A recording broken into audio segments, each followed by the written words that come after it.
Catecismo de la Iglesia Católica.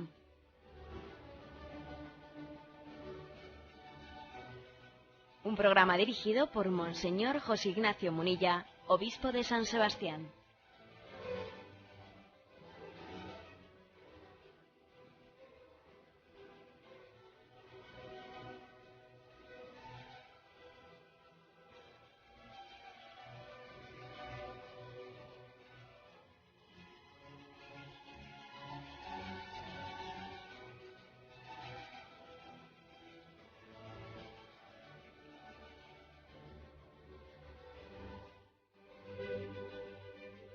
Un cordial saludo a todos los oyentes de Radio María. Un día más, con la gracia del Señor, proseguimos el comentario del Catecismo de nuestra Madre la Iglesia. Entramos dentro de la explicación del sacramento de la penitencia o del sacramento de la reconciliación en la que nos encontramos. Entramos en un apartado que tiene como título diversas formas de penitencia en la vida cristiana. Comenzamos con el punto 1434. Dice: la penitencia interior del cristiano puede tener expresiones muy variadas. La Escritura y los padres insisten sobre todo en tres formas: el ayuno, la oración y la limosna, que expresan la conversión con relación a sí mismo, con relación a Dios y con relación a los demás. Junto a la purificación radical operada por el bautismo o por el martirio, citan como medio de obtener el perdón de los pecados los esfuerzos realizados por reconciliarse con el prójimo, las lágrimas de la penitencia, la preocupación por la salvación del prójimo, la intercesión de los santos y la práctica de la caridad, que cubre multitud de pecados. Bueno, pues vamos poco a poco a desgranar este punto, que es verdaderamente rico y muy práctico en sus enseñanzas. Entra aquí el Catecismo en unos puntos que creo que pueden ser muy prácticos y con muchas aplicaciones concretas, ¿no?, a nuestra vida espiritual, que eso siempre yo creo que nos ayuda. Tiene la virtud el Catecismo de descender de los grandes principios, de los grandes ideales, a las pequeñas concreciones, y eso tiene mucho valor, Tiene mucho valor para que nos demos cuenta de que el cristianismo no es una filosofía, no es una elucubración abstracta, no hace falta aquí tener una capacidad de exégesis y de conocer los filósofos y conocer la exégesis de los santos padres. Bien, todo esto está incluido en este catecismo porque nos ofrece una gran riqueza también teológica, se nos dan también bases de revelación y muchas explicaciones muy profundas, pero al mismo tiempo el catecismo tiene la capacidad, después de decirlo todo ello y concretarlo, pues en unas metas muy al alcance de nuestra mano, y eso vale mucho, y esa es la grandeza del cristianismo, tan profundo y tan sencillo al mismo tiempo. Decía pues un teólogo muy conocido que él desconfía del cristianismo que no sea capaz, o de las formulaciones del cristianismo o de las teologías, que luego no son capaces de expresarse en un catecismo sencillo. Pues así de claro. Es decir, desconfiamos de las formulaciones muy profundas, alguien que parece que pretende ser tan profundo y tan no sé qué, que no le entiende nadie. No, el cristianismo, el catolicismo, se ha caracterizado por tener la capacidad de explicar el mensaje más profundo a las personas más sencillas, incluso con menos cultura, incluso los niños. Los misterios más profundos pueden y deben estar al alcance de la mano de las personas más sencillas, porque corremos sino el riesgo de escudarnos en la supuesta profundidad de las cosas, en el fondo para hacerlas poco permeables o poco accesibles. Es una especie de recurso al arcano, a lo profundo, a lo mistérico, que no tiene nada que ver con el verdadero cristianismo. El cristianismo es un misterio, pero no tiene ese carácter, podríamos decir, mistérico, y quiero distinguir entre la palabra misterio y lo misterioso, como si fuese una especie de casi tendencia morbosa al ocultismo, ¿no? A que las cosas de Dios están al alcance de unos pocos elegidos que están ahí investigando en bibliotecas y conocen secretos ocultos. Nada, de eso nada. Hay toda una tendencia morbosa hoy en día a eso, ¿no? A ese tipo de novelas y películas que están ahí haciendo referencia como si el cristianismo estuviese cifrado en secretos ocultos que están metidos en una biblioteca y que hay ahí nada, de eso, todo eso es ciencia ficción. Ciencia ficción. El cristianismo, el catolicismo, está tan al alcance como al alcance está un catecismo de un niño de primera comunión. Así de sencillo. Bien, y hecha esta introducción en la que aquí habla formas concretas y formas sencillas, ¿no?, y prácticas de cómo vivir la virtud de la penitencia, creo que es bueno también caer en cuenta de que estamos dentro de la explicación del sacramento de la penitencia. Y que nos demos cuenta de que la Iglesia no únicamente nos habla de que la penitencia, la conversión del corazón, llega a través del sacramento de la penitencia, de la confesión o de la reconciliación, o como queramos llamarlo, ¿no? Que ya dijimos que era un sacramento con distintos nombres, ¿no? Popularmente es el sacramento de la confesión. Es que también esa capacidad de penitencia tiene también otros conductos que son extrasacramentales, La penitencia no es únicamente un sacramento, es también una virtud que tiene que ser ejercitada pues a través de muchas formas, ¿no? Y aquí se nos habla de que tradicionalmente fueron tres: el ayuno, la oración y la limosna. Esto es bueno entenderlo para que nos demos cuenta que los sacramentos no, la Iglesia nunca los ha predicado como gestos mágicos al margen de nuestra vida real y concreta. No, uno también pues se acerca al sacramento de la confesión, pero el sacramento de la confesión no estará bien realizado y no tendrá pleno fruto si al mismo tiempo no ejercita en su vida diaria, no ejercita la virtud de la penitencia pues con el ayuno, con la oración, con la limosna. O sea, es decir, el sacramento es un don de Dios, pero que al mismo tiempo tiene que ser recibido por alguien que está ejercitando la virtud de la penitencia en su vida. De lo contrario, pues difícilmente ese sacramento va a tener el fruto que tiene que tener. El sacramento es una iniciativa de Dios, como todo sacramento que es una iniciativa de Dios, pero que, claro, para que esa iniciativa de Dios tenga el fruto deseado, debe de conectar también con todo un proceso, con todo un camino del hombre concreto que a través del ayuno, de la oración, de la limosna y otros medios, como iremos viendo, va buscando a Dios. De lo contrario, el sacramento viene como un meteorito que viene de fuera, pero tú no venía a conectar con tu ejercicio de la virtud de la virtud de la penitencia, en la que tú tenías un proceso de búsqueda sincera del Señor, ¿no? Bueno, pues eso es esta distinción que se hace entre penitencia como sacramento de la confesión y penitencia interior como recorrido que el hombre lleva pues a través de gestos exteriores y a través de actos muy concretos, camino de conversión. Bien, aquí se nos recuerda que la Escritura y los padres nos han hablado de tres formas tradicionales, ¿no? El ayuno, la oración y la limosna, que son las tres que predica la Iglesia en Cuaresma. La Iglesia predica a sus fieles, cuando comienza la Cuaresma, que especialmente se sirvan del ayuno, la oración y la limosna como los tres instrumentos principales para tener un tiempo, para vivir el tiempo penitencial. Tiene el texto del Catecismo. Para apoyar esto se nos ofrecen dos textos.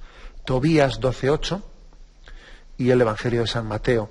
Tobías 12:8, que dice: practicad el bien y no tropezaréis con el mal. Buena es la oración con ayuno y mejor es la limosna con justicia que la riqueza con iniquidad.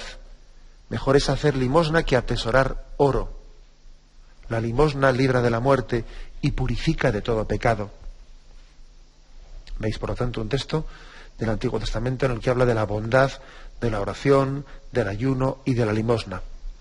Mateo 6, 1-18 también nos lo cita el Catecismo. Cuidad de no practicar vuestra justicia delante de los hombres para ser vistos por ellos. De lo contrario, no tendréis recompensa de vuestro Padre Celestial. Por tanto, primer punto, cuando hagas limosna, no lo vayas trompeteando por delante como hacen los hipócritas en las sinagogas y por las calles, con el fin de ser honrados por los hombres. En verdad os digo que ya reciben su paga. Tú, en cambio, cuando hagas limosna, que no sepa tu mano izquierda lo que hace la derecha. Así tu limosna quedará en lo secreto, y tu Padre que ve en lo secreto te recompensará. Segundo punto, y cuando oréis, no seáis como los hipócritas que gustan de orar en las sinagogas y en las esquinas de las plazas, bien plantados para ser vistos de los hombres. En verdad os digo que ya recibieron su paga. Tú, en cambio, cuando vayas a orar, entra en tu aposento y después de cerrar la puerta, ora a tu Padre que está allí en lo secreto, y tu Padre que ve en lo secreto te recompensará. Y al orar, no charléis mucho como los gentiles que se figuran que por su palabrería van a ser escuchados. No seáis como ellos, porque vuestro Padre sabe lo que necesitáis antes de pedírselo. Vosotros, cuando vayáis a orar, orad así. Y ahora viene el Padre Nuestro.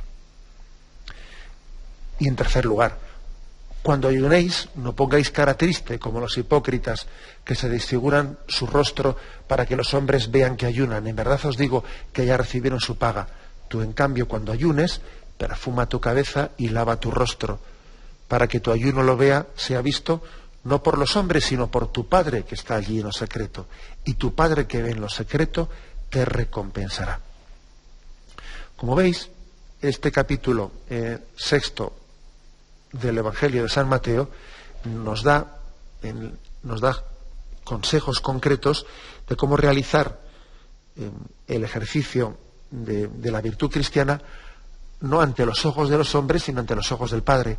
Pero en este caso lo que más nos interesaba a nosotros, el motivo por el cual el Catecismo citaba aquí este texto, era para que nos demos cuenta de que a la hora de explicar eso, echa mano de 3 capítulos. Echa mano, pues, del capítulo de la oración, del ayuno y de la limosna. Es decir, tú haz oración ante el Padre y no ante los demás, haz ayuno ante Dios y no ante los demás, haz limosna ante el Padre y no ante los demás. Echa mano Jesús de esos 3 capítulos, que son los 3 capítulos que la Iglesia en Cuaresma pues nos propone como el ejercicio de la virtud de la penitencia. Son las 3 formas concretas en las que la tradición cristiana pues nos predicó y nos insistió pues en que nos ejercitásemos en ella, porque como vamos a intentar explicar ahora, trabajan 3 dimensiones de la persona pues muy importantes, ¿no? Para que la virtud, el ejercicio de la penitencia, convierta al hombre entero. Se trata de que la penitencia debe de convertir al hombre entero y no únicamente ciertas capas, porque es posible que el hombre tenga ciertos grados de conversión, pero que somos un poco como la cebolla, si me permitís el ejemplo. La cebolla tiene capas, ¿no? Entonces es posible que en algunas capas sí estemos cristificados, sí Cristo haya entrado en nosotros, pero que en otros estratos de nuestra personalidad, ¿no?, allí hayamos sido impermeables, allí no le hayamos dejado a Cristo penetrar interiormente. Por eso, esta triple dimensión, oración, ayuno, limosna, como vamos a ver ahora, intenta que sea el hombre entero el que se convierta, y no únicamente ciertas capas, ciertas dimensiones de la personalidad, sino que sea el hombre entero el que se abra a esa conversión de Dios. Bueno, vamos a intentar explicar esto ahora, pero primeramente hacemos un momento de reflexión.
Bien, y decíamos que el catecismo propone ayuno, oración y limosna como tres instrumentos complementarios, insisto en esto, complementarios, de cómo cristificar toda nuestra personalidad, las distintas facetas, ¿no?, del hombre interior.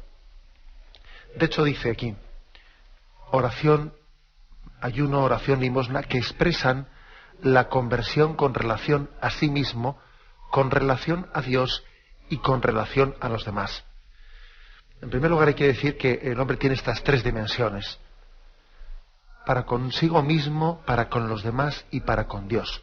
Son tres dimensiones del hombre. De hecho, el pecado ha tenido consecuencias en estas tres dimensiones. El pecado ha tenido consecuencias para con nosotros mismos, hemos perdido la paz y el equilibrio interior. Fruto del pecado se introduce, como consecuencia de un desequilibrio dentro de nosotros, una pérdida de paz interior, una tendencia al mal, en lo que llamamos la concupiscencia, que en sí misma no es pecado, pero sí es consecuencia del pecado y tendencia al pecado. Por lo tanto, el pecado tiene, en primer lugar, ha tenido consecuencias para con nosotros mismos, pérdida de ese equilibrio interior, de ese sentido de unidad de vida, ¿no?, de sentirse dividido interiormente. No hago lo que quiero, y lo que quiero no soy capaz de hacerlo, y me veo contradictorio, ¿eh? El pecado también ha tenido consecuencias para con nuestra relación para con los demás. Y de hecho allí ya se ve que Adán y Eva lo primero que hacen es comenzar a sentirse mal con ellos mismos, ¿eh? Porque Adán y Eva comenzaron a sentirse mal con ellos mismos, se comienzan a sentir desnudos, se esconden, porque han perdido ese sentido de transparencia, de inocencia. Pero también se ve el pecado de Adán y Eva en el relato del Génesis, como también el pecado inmediatamente tiene consecuencias para con los demás. Y empiezan como a echarse mutuamente la culpa. Este me dio, el otro comí, yo no fui culpable, la culpa es del otro. Pierden la paz y el equilibrio entre ellos. Una de las consecuencias del pecado es también la falta de comunión entre nosotros, el sentir a nuestro hermano como un competidor, el sentir que nos hace sombra, nos quita el protagonismo, nos estorba. Nuestro hermano, en vez de ser una ayuda, es un estorbo. El pecado rompe la armonía que tenemos con los demás. Es imposible que el pecado me afecte únicamente a mi mundo interior sin que eso afecte para nada a los demás, ¿no? No, claro que afecta a los demás. El que no se aguanta a sí mismo, pues está en guerra con los que le rodean. Claro, el que ha perdido la paz interior, pues de una u otra forma se traslucirá también en su relación con el prójimo. Igual en ciertos lugares lo disimulará, pero en otros sitios no podrá disimularlo. Igual en la calle, pues sí, en la calle tendrá capacidad de sonreír un poco y tal, pero luego va a su casa y con los suyos no hay quien le aguante. Porque claro, esa pérdida de paz interior pues se trasluce en la relación con los demás. Pero también el pecado ha tenido una tercera dimensión. O sea, el pecado ha roto la armonía para con uno mismo, ha roto la armonía para con los demás, y el pecado también ha roto la armonía de nuestra relación con Dios. Y Adán y Eva también, los que antes del pecado vivían en la amistad con Yahvé, se esconden de Yahvé cuando oyen sus pasos por el jardín, como dice el texto del Génesis. Comienzan a sentir a Dios, comienzan a tener un temor a Dios, en vez de sentirse en la paz de su presencia. O sea, que también se ha roto su armonía con Dios, y de hecho la expulsión del paraíso no deja de ser sino otro signo de esa pérdida de armonía con Dios. Bueno, pues si el pecado es descrito, ¿no?, en las imágenes bíblicas, y además es que no son de las imágenes bíblicas, es que lo vemos en nuestra vida diaria, ¿no? Si el pecado tiene esas tres dimensiones de pérdida de paz y de armonía con uno mismo, pérdida también de la armonía y de la comunión con los demás, y pérdida de la amistad con Dios, pues también lógicamente el ejercicio de la virtud de la penitencia tiene que intentar reparar estas tres dimensiones Estas tres dimensiones que son la primera para con uno mismo, para con los demás y para con Dios. Y de estos tres consejos, o sea, estas tres formas o tres instrumentos de penitencia, ayuno, oración y limosna, cada uno trabaja especialmente una de estas tres dimensiones. Y aquí nos dice el Catecismo: el ayuno expresa la conversión con relación a sí mismo, la oración con relación a Dios y la limosna con relación a los demás. Claro, el ayuno, entendido por ayuno, pues claro, no únicamente el no comer alimentos, sino ayuno es ayunar pues de todo aquello que, bueno, pues que el hombre puede prescindir y que es posible que se haya pegado a ello. Aquí, por lo tanto, cuando utilicemos la palabra ayuno, entended que nos estamos refiriendo pues a un término más global que meramente el ayuno de alimentos, que también, pero que es un término más global. Pues acordaros de lo que nos decía Juan Pablo II de la importancia de ayunar de televisión, por ejemplo. O sea, ayuno de ciertas comodidades que uno se ha creado, ¿no? Pues el ayuno de ciertos hábitos de vida que somos muy cómodos y que luego nuestras comodidades ya casi son necesidades. Uno en poco tiempo se acostumbra a una cosa y luego vas a ver que pronto ya es, si me permitís un recuerdo de infancia.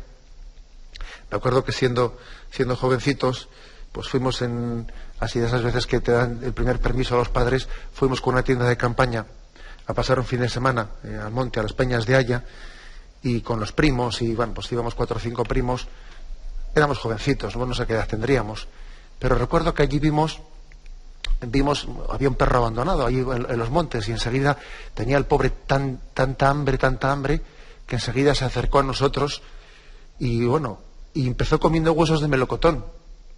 Decimos, fíjate este pobre qué hambre tiene, que come huesos de melocotón. Bueno, después de estar 3 días con nosotros, el perro al final ya solo comía bacon y jamón serrano, ya no comía otra cosa. Y nos reíamos de eso, ¿no? Como decíamos, hay que ver con qué facilidad nos acostumbramos a lo bueno. En 3 días ya, claro, como nosotros le mimamos, en 3 días ya solamente comía bacon y jamón serrano. Ya para rato comían, no digo ya un hueso de melocotón, sino ni siquiera un hueso de pollo. Bueno, pues este recuerdo de infancia, muchas veces yo me he acordado de él para darnos cuenta de que con qué facilidad las comodidades de nuestra vida se acaban constituyendo en necesidades. O sea, ya tenemos necesidad de eso, me quitan eso y ya parece que ya me pongo nervioso porque me he acostumbrado a tener pues la calefacción a tal temperatura, me he acostumbrado a tener el sillón de esa forma, me he acostumbrado a tener pues esta forma y la otra. El ayuno consiste en la capacidad de prescindir de nuestras comodidades. Y el ayuno quiere que la penitencia se ejercite en ese desequilibrio que el pecado ha introducido para con nosotros mismos. El ayuno, por lo tanto, ese sacrificio, esa mortificación, es otra forma de llamarlo, ¿no? Es un reequilibrarnos. Ser capaz de prescindir de tantas cosas en las que no buscamos limpiamente a Dios o solamente a Dios, en las que nos buscamos a nosotros mismos, ¿no? En las que uno ha ido poco a poco haciendo de su comodidad, ha ido haciendo su egocentrismo. Porque yo, y porque todo es pues máxima comodidad con mínimo esfuerzo. En la vida, claro, cuando uno pone como criterio máximo la comodidad, pues claro, se centra en sí mismo y se descentra de Dios. Claro, la cosa es bastante clara. Es imposible mantener el centro en Dios y al mismo tiempo el centro en mi comodidad. Pues no, pues es que es imposible. El ayuno, por lo tanto, llámese ayuno, sacrificio, mortificación, el ayuno o abnegación, el ayuno es un descentrarnos de nosotros mismos, de nuestra comodidad, incidiendo especialmente en algo en lo que el pecado había dejado una herida, que es nuestro egocentrismo. La oración subraya la relación con Dios. Claro, el pecado ha supuesto una ruptura de amistad. El pecado ha supuesto que la confianza que uno tenía de trato, que uno tenía con Dios, pues se ha roto, ¿no? Se ha roto la amistad con Dios. Uno no vive en la gracia de Dios. No vive en la gracia de Dios. Y bien, supuesto eso, pues la oración quiere reparar, el ejercicio de la oración quiere reparar esto, quiere reparar el daño, la herida que el pecado había dejado en nosotros, como que Dios había dejado de ser nuestro amigo, nuestro padre, nuestro esposo. La oración quiere restañar, quiere restablecer esa herida que el pecado había dejado en nosotros. El pecado, con el paso del tiempo, va haciendo que Dios sea un desconocido para el hombre. La oración, sin embargo, quiere poner exactamente ahí la terapia, la medicina, donde está la herida, ¿no? Donde está la enfermedad. Por tanto, la oración también es un descentrarnos de nosotros mismos. La oración bien hecha, pero claro, la oración mal hecha, pues puede ser lo mío, yo también, O sea, ojo, la oración bien hecha es un descentrarnos de nosotros mismos y un centrarnos en Dios. La oración debe de suponer un salir de nosotros mismos, ¿no? Y poner el centro de nuestra vida en Dios. Por eso hay que tener cuidado de que la oración no tenga expresiones así un poco egocéntricas, ¿no? Eso que se dice así popularmente, un poco así irónicamente, pues qué malito que estoy y qué poco que me quejo, que siempre voy yo a la oración a hacer de eso una especie de lugar de lamentaciones para que siempre sea yo. O sea, no, señor. La oración tiene que ser un descentrarnos de nosotros mismos poniendo nuestro corazón en Dios. Y en tercer lugar, pues como el pecado ha infligido una herida en nuestra comunión con los demás, hemos roto nuestra comunión con los demás, pues entonces también se nos propone la limosna como un restañador de esa ruptura de la comunión, como un restañador muy importante. Bien, pues aquí tenemos, fijaros bien, este triple ejercicio, que si os dais cuenta, limosna,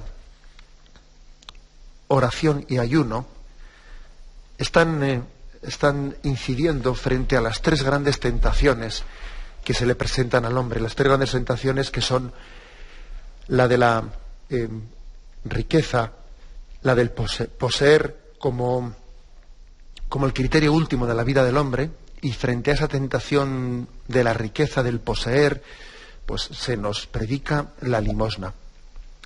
Frente a la tentación del prestigio, de hacer de la vanidad, de la soberbia, frente a esa tentación máxima del hombre, ¿no? Se nos propone la oración, porque la oración es, pues, redimensionar nuestra realidad humilde ante la grandeza de Dios, ¿no? Cuando un hombre ora, si ora pues mínimamente bien, es que no puede ser soberbio, es que no puede ser vanidoso, ¿no? La oración mínimamente bien hecha está proclamando la grandeza de Dios y la humildad del hombre. Por eso la oración pues es el mejor antídoto frente a la tentación del prestigio, de la vanidad, de la soberbia, y frente a la tentación del placer.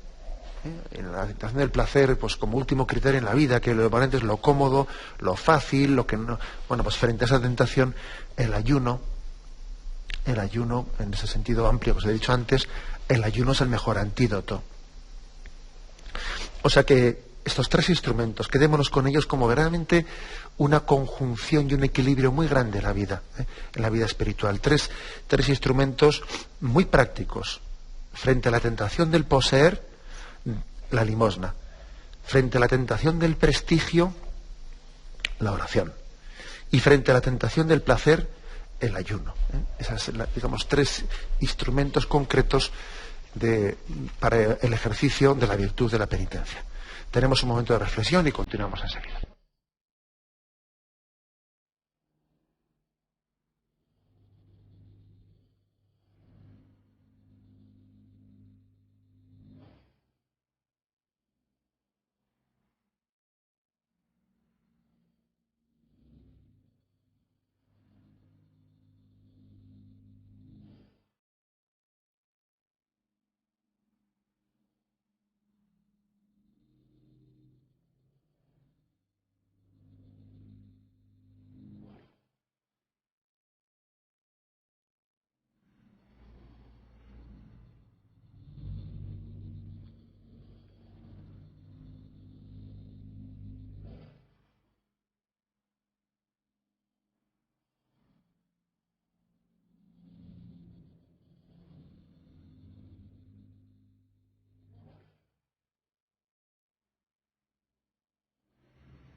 Bien, creo que es, por tanto, importante insistir en esos tres medios que ya la tradición de la Iglesia los ha subrayado, pero conjuntamente.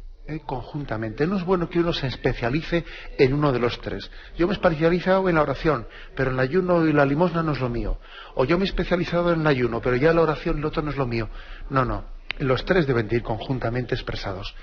De hecho, fijaros que no se reza, no se ora bien si al mismo tiempo no se ayuna y no se hace limosna. No se hace ayuno bien si al mismo tiempo no se hace oración y limosna, etcétera, etcétera. Por ejemplo, permitidme un poco aquí pues detallar esto. Una oración sin limosna, una persona muy rezadora pero poco caritativa, pues evidentemente entra en contradicción con lo que dice la Sagrada Escritura. ¿De qué te sirve tu fe en Dios si no está expresada en la caridad con el prójimo? Muéstrame tu fe sin caridad y yo por la caridad al prójimo te demostraré mi fe. ¿De qué sirve una oración sin sacrificio? Porque una oración sin sacrificio es casi una búsqueda de la espiritualidad como una técnica de relajación. Claro, si uno está orando para sentirse bien, para sentirse cómodo, para relajarse, para quitarse el estrés de la vida, oiga usted, la oración cristiana no es una técnica de relajación. La oración cristiana nos tiene que llevar a descentrarnos de nosotros mismos y a centrarnos en Dios, lo cual supone sacrificio. Y supone, una mortificación importante. Aparte que seguro que ese mismo descentrarnos de nosotros mismos luego nos ayudará a rezar mejor, pero bueno. Por ejemplo, ¿de qué sirve un ayuno sin oración? Ahora vamos dejo el apartado de la oración y vamos al apartado del ayuno. Imaginémonos un ayuno sin oración. Un ayuno sin oración, un sacrificio sin oración, tampoco tiene sentido, porque la virtud, el ejercicio cristiano del ayuno, de la mortificación, no es mortificarse pues por ser un machote, pues por hacer una especie ahí de técnica de autocontrol, a ver si yo soy capaz de hacer más sacrificios. No, si es que no se trata de eso. Yo me acuerdo en el Camino de Santiago, haciéndose ese caminar, que uno se puede encontrar algún peregrino que parece que está haciendo allí casi un ejercicio de decir, ¿cuántos kilómetros has hecho tú hoy? Pues yo he hecho 5 más. Pero yo me acuerdo que le decía a alguno, pero si no es cuestión de ver quién es más machote, de quién hace aquí más kilómetros. Lo importante es que en el caminar que hagas seas capaz de ser un peregrino orante y que este ir andando te ponga en presencia de Dios. Si no es cuestión del sacrificio por el sacrificio, es cuestión de un sacrificio que te ponga en presencia de Dios. Pues por ejemplo, lo que hace un fakir, hay que se tumba en una cama de clavos.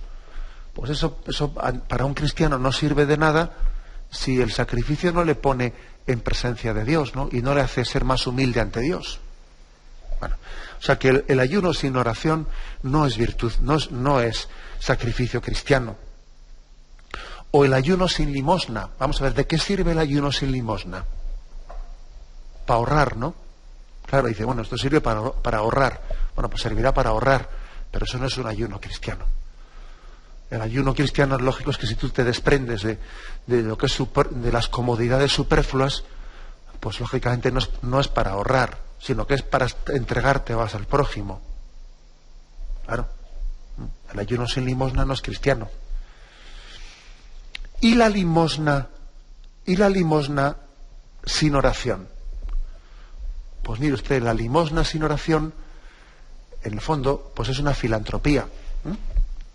Claro, es una especie de decir, yo voy a ser aquí, voy a ser el que demuestre lo bueno que soy, ejerciendo la ayuda al prójimo, pero sin oración, ¿no? Sin relación ninguna con Dios. Pues, con todos mis respetos, esa limosna que estás haciendo no deja de olvidar lo principal, que lo principal es que tú eres el instrumento de Dios para amar al prójimo. Que Dios está amando al prójimo cuando tú haces esa limosna.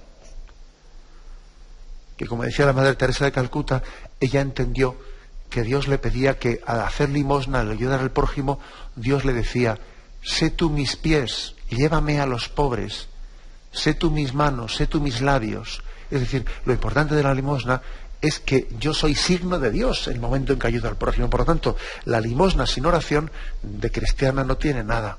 Puede ser hasta casi una búsqueda filantrópica para intentar demostrarme yo a mí mismo que sí, que soy bueno, pero me falta una dimensión fundamental, que yo caiga en cuenta que soy instrumento de Dios en el amor al pobre. ¿Y la limosna sin ayuno? Pues la limosna sin ayuno también es totalmente insuficiente, porque estás dando de lo que te sobra, pero no has sido capaz de privarte de nada para ejercitar tu limosna. Claro. Pues este es el pasaje del óbolo de la viuda. Jesús alabó a aquella viuda que entregaba esas pocas monedas, porque daba de lo que necesitaba, es decir, daba de su ayuno estaba entregando, mientras que los otros entregaban allí unas cantidades grandes, pero no, era una limosna sin ayuno. Ellos no se privaban de nada para dar eso. Su vida no había cambiado en nada para que ellos pudiesen entregar esas monedas. Luego, la limosna sin ayuno no es limosna cristiana. Por lo tanto, creo que es muy importante que entendamos que la oración, el ayuno y la limosna son conjuntos y que uno sin el otro no puede entenderse. Y la oración sin la limosna no vale, la oración sin el sacrificio no vale, el ayuno sin la oración no vale, el ayuno sin la limosna no vale, ni la limosna sin oración ni la limosna sin ayuno, que es lo que hemos intentado, aunque sea brevemente, en pequeños retazos, pues describir cada uno de estos aspectos. Todo ello debe ser vivido conjuntamente. Y estas tres formas concretas de ejercer la virtud de la penitencia, pues están llamadas a vivirse conjuntamente, y son muy eficaces las tres cuando se ejercitan conjuntamente, integradas una en la otra. Son muy eficaces, pero muy eficaces. Y en este punto del Catecismo, el 1434, después de haber dicho esto de habernos presentado estos tres instrumentos, esas tres formas, se adentra en algún detalle más. Junto a la purificación radical operada por el bautismo o por el martirio, citan como medio de obtener el perdón de los pecados los esfuerzos realizados para reconciliarse con el prójimo. Me quedo en esto, es decir, dice, ¿cuál es una forma concreta de purificarme de mis pecados? Dice, la ejercitación, los esfuerzos para reconciliarse con el prójimo. ¿Quieres hacer penitencia por tus pecados? Bueno, intenta reconciliarte con el prójimo. Es que igual no me aceptan, es que igual me rechazan, es que igual no me aceptan a mí. Bueno, pues si te rechazan, creo que pocas cosas te podrán servir tanto, ¿no?, de purificación, como el aceptar la humillación que pueda suponerte el que tú hagas un gesto de tender la mano y que no te lo cojan y que tú no te rebotes, sino que en paz no te sientas humillado, sino que digas, bueno, pues yo he hecho un esfuerzo de reconciliación y me lo han aceptado o no me lo han aceptado, pero yo lo he intentado, ¿no? Y estoy dispuesto a intentarlo, vamos, a tener mi mano tendida. Y si no me la quieren coger, bueno, pues lo lamentaré mucho, pero estoy dispuesto. Es decir, una de las mejores penitencias que el hombre puede hacer es el intento, como dice aquí, ¿no?, el esfuerzo para reconciliarse con el prójimo.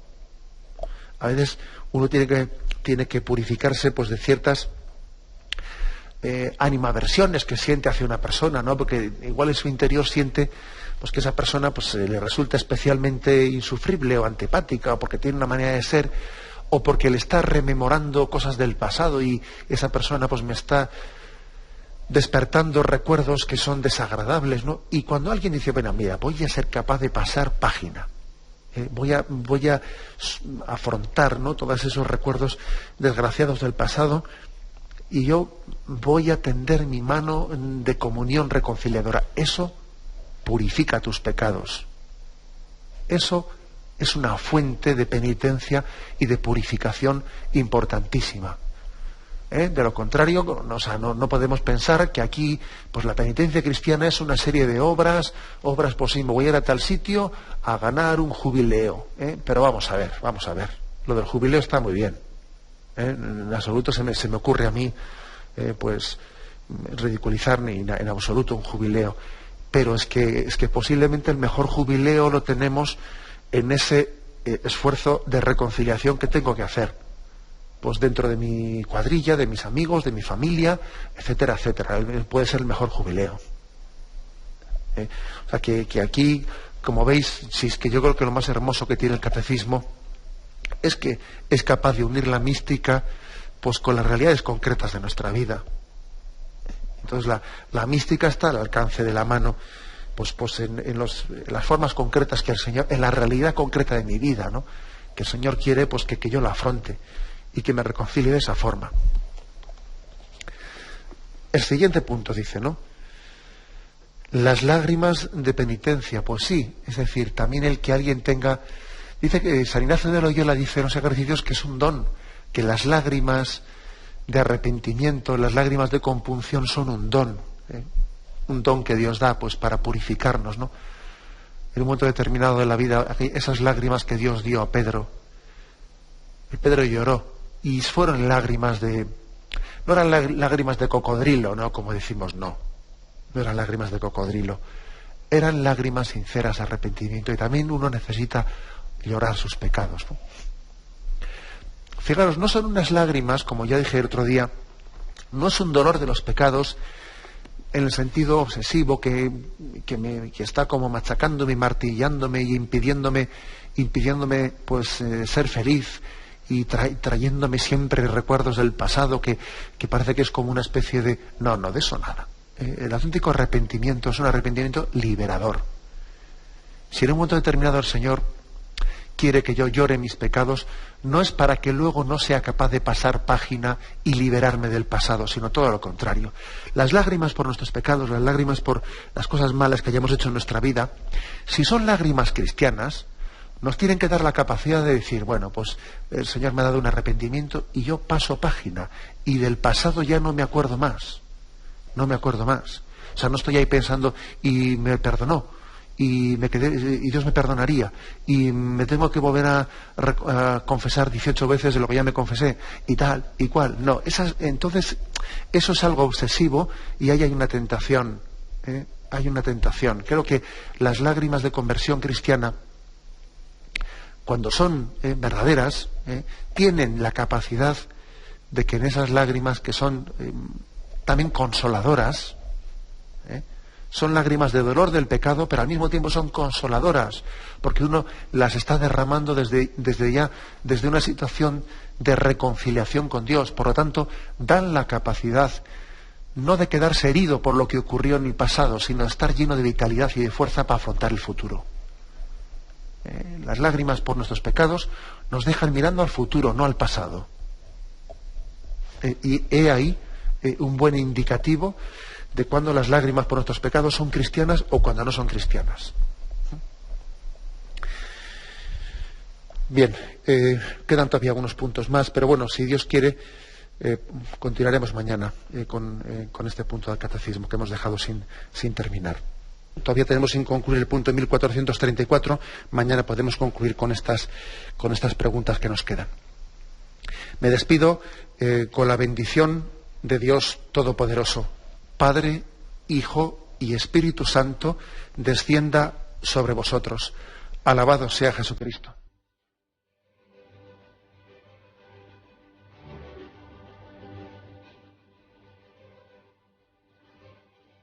Finaliza el Catecismo de la Iglesia Católica, un programa dirigido por Monseñor José Ignacio Munilla, obispo de San Sebastián.